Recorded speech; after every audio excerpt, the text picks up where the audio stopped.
Hello, everyone. We will regularly bring you stories you like. I am Lisa, and I have been married to Mark for over 10 years. Mark is a diligent professional, working hard to provide a better life for our small family. One evening, Mark attended a company dinner organized by his boss. During the dinner, he was forced to drink a lot of alcohol, eventually becoming too drunk to manage himself. His boss, understanding his situation, asked the secretary, Emily, to drive him home. That night, I was waiting at home for Mark. Despite his busy schedule, he always came home on time, but this time he was unusually late. I began to feel uneasy, with a growing sense of foreboding. Around midnight, I heard a car engine outside. I hurried to the window and saw a car I didn't recognize parked outside our house. The car door opened, and I saw a woman helping Mark out of the car. My heart sank. The woman was Emily, Mark's boss's secretary. Why was she bringing him home?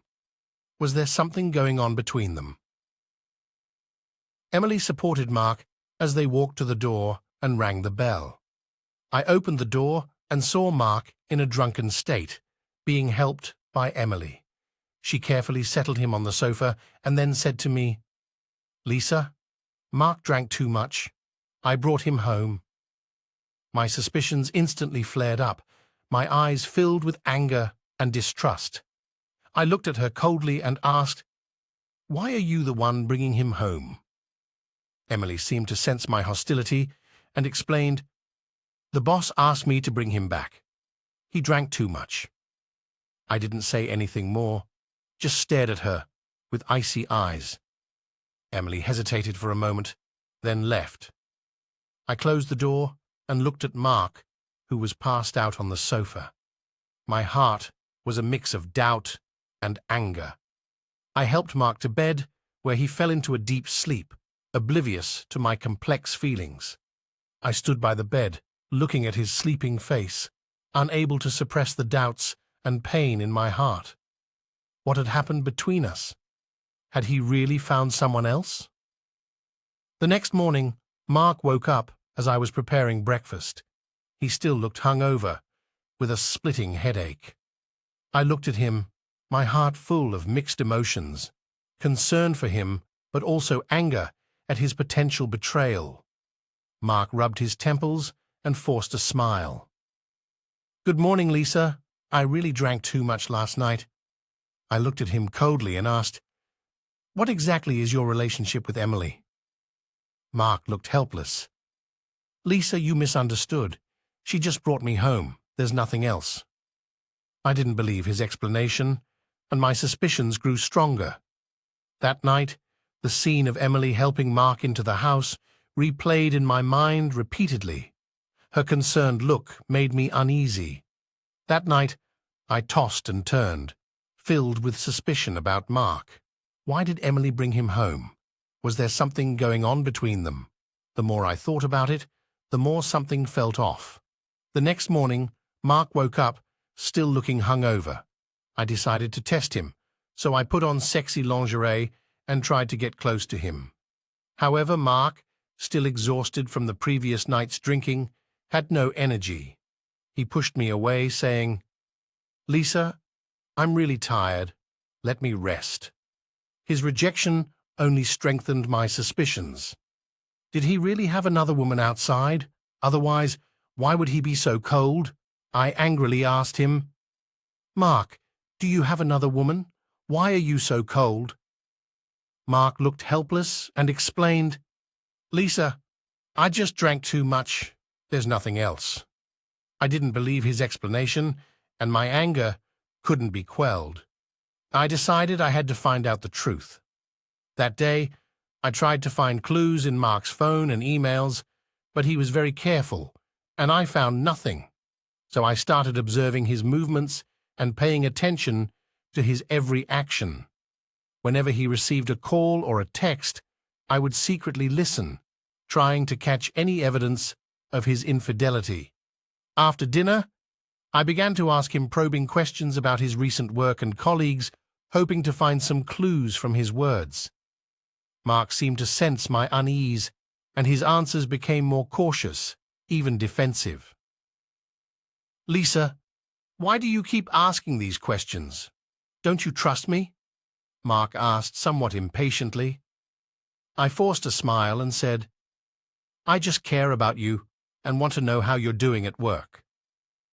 Mark frowned, but said nothing more.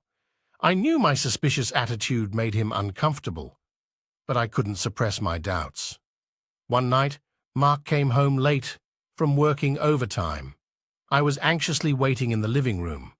Suddenly, Mark's phone rang. I picked it up and saw it was a text from Emily.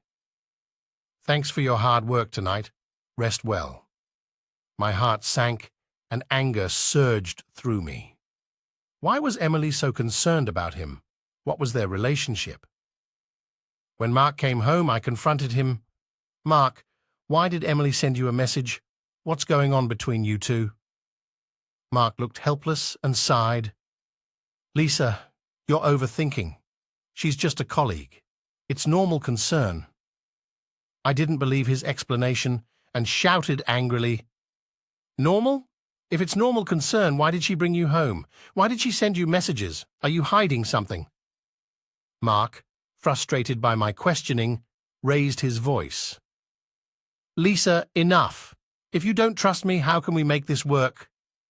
Our argument intensified, and I felt myself nearing a breaking point. The suspicions and anger tortured me, making it impossible to find peace. I decided I couldn't endure this any longer. I had to find out the truth. The next day, filled with rage, I went to Mark's office. I stormed into his office, loudly accusing him and Emily of inappropriate behavior. Everyone in the office was shocked by my actions. "Do you think I know nothing? Mark, why did you let that woman bring you home?" I demanded angrily. Emily, seeing my emotional state, quickly stepped forward to explain. "Lisa, it's not what you think. I just brought him home because he drank too much." But I was at the peak of my anger and didn't listen to her explanation. I rushed forward and shoved her, and we started to fight. The office was in chaos, and colleagues rushed to intervene. Mark, seeing this scene, felt utterly humiliated. He stepped in and pulled us apart, shouting, "Lisa, enough! You're only making things worse." I angrily shook off his hand and pointed at Emily. "Why are you with her? How could you do this to me?" Mark, looking defeated, said, "Lisa, let's go home and talk." But I ignored his plea, continuing to cause a scene in the office. The curious and confused looks from my colleagues made me feel like I was on trial. My anger and shame intertwined, overwhelming me. I looked at Mark, my heart full of pain and disappointment. Emily tried to explain, but I didn't listen. To me, every word she said was an excuse for her behavior. The more she explained, the more guilty she seemed. Our argument caught the boss's attention. He walked over, frowned, and asked, "What's going on here?" Mark, embarrassed, said softly, "Sorry, boss. This is a personal matter." The boss looked at us with a stern expression. "Mark, you're an important member of this company. I expect you to handle your personal matters properly and not let them affect work." Mark nodded helplessly. "I'll take care of it." I felt my face burning with anger and shame, reaching the breaking point. I knew causing a scene here was wrong, but I couldn't control myself. I looked at Mark, my heart full of pain and disappointment. If you like our stories, please subscribe to our channel so that I can push better stories to you. The boss saw the situation and came over to me. "Ma'am, I understand how you feel, but this is a workplace. Could you please calm down and discuss this at home?" I looked at the boss, feeling a bit guilty, but mostly angry and wronged. I bit my lip, said nothing, and left the office. My mind was like a storm, filled with chaos. As I walked out of the office building, I felt abandoned by the world. Mark followed me out, grabbing my hand. "Lisa, let's go home and talk." I shook off his hand and said coldly, "Don't touch me. I don't want to go home with you." Mark looked at me helplessly. "Lisa, acting like this will only make things worse. We need to talk." I laughed bitterly. "Talk? Have you ever really talked to me? You've been hiding things, never considering how I feel." Mark took a deep breath. "Fine, Lisa. What do you want?" I looked up at him, tears streaming down my face. "I want your respect and trust. I want to know what's really going on in your heart." Mark sighed. "Lisa, I never intended to betray you. I just want to work hard and create a better life for our family." I shook my head, tears blurring my vision. "But have you ever thought about what I need? I need your company and care, not a cold home every day." Mark was speechless. He knew I was right. Our marriage had indeed faced problems, and these issues had accumulated for too long, making them difficult to resolve. Mark felt he had lost face at work and decided to resign. He moved out, thinking he needed some time and space to calm down and sort out his thoughts. He moved into a small apartment, trying to find peace in a new environment. One day, while shopping at the supermarket, Mark ran into Emily. She felt guilty after hearing about his resignation and decided to check on him. "Mark, I'm so sorry. It's all my fault you had to resign," Emily said, full of remorse. Mark shook his head. "It's not your fault. Lisa just won't believe me." To express his gratitude, Mark invited Emily to his new place for dinner. Emily happily accepted. After dinner, they continued chatting, confiding in each other about their frustrations. Fueled by alcohol, their attraction grew, and they eventually ended up in bed together. That evening, Mark carefully prepared dinner, setting up candles and wine to create a warm atmosphere. He hoped this dinner would ease the awkwardness between him and Emily and help him forget about his marital troubles for a while. Emily arrived on time, looking particularly charming in an elegant dress. "Thank you for inviting me, Mark," Emily said with a smile. "You've done a great job. This place looks cozy." Mark smiled back politely. "Thank you, Emily. Please make yourself at home. Let's relax tonight." They started dinner, and the atmosphere gradually lightened. Emily shared funny stories from work and her life experiences, and Mark talked about his recent frustrations and confusion. They found they had many common topics, and laughter and conversation filled the room. After dinner, they continued drinking and chatting. As the night went on, Emily couldn't help but express her admiration and concern for Mark. "Mark, you know, I've always admired you. You work so hard and are so talented. I'm really proud of you." Mark looked at Emily, feeling a warmth in his heart. He felt understood and appreciated by her, which was comforting. Gradually, their conversation became more intimate, and Emily's gaze grew softer. Under the influence of alcohol, Mark's rationality weakened. He moved closer to Emily, gently holding her hand, and she didn't pull away, responding to his touch. Their eyes met, and the attraction between them grew stronger. "I don't know why, but I always feel relaxed around you," Mark said softly. Emily smiled. "Maybe it's because we understand each other and can relate to each other's feelings."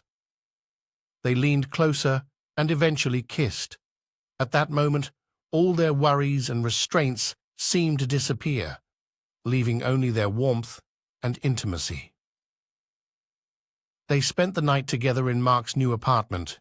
After the passion, Mark's heart was filled with complex emotions. He knew what he had done was wrong, but he couldn't control himself at that moment. He looked at Emily beside him, feeling both guilt and a hint of satisfaction.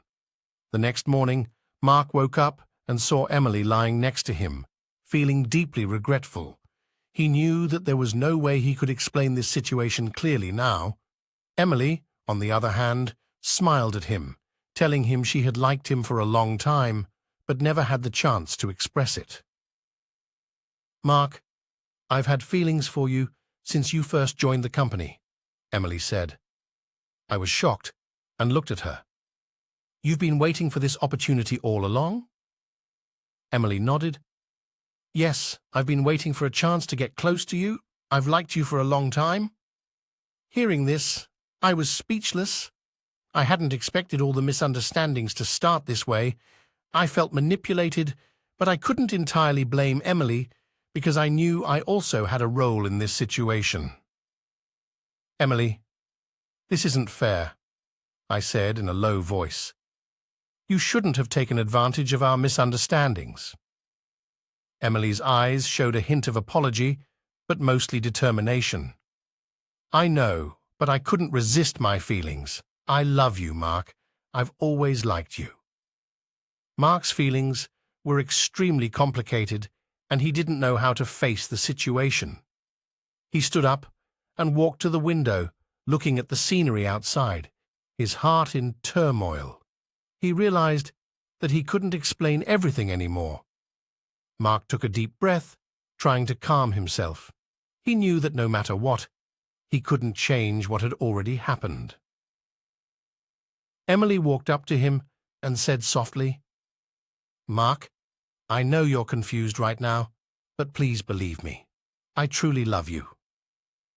Mark turned to look at her, his eyes filled with complex emotions. "Emily, I don't know how we ended up like this. How did we get here?" Emily gently held Mark's hand and said, "Mark, we're together now. Let's not think about it too much, okay?" Mark nodded, still filled with doubts and anxiety, but knowing he needed time to sort out his thoughts.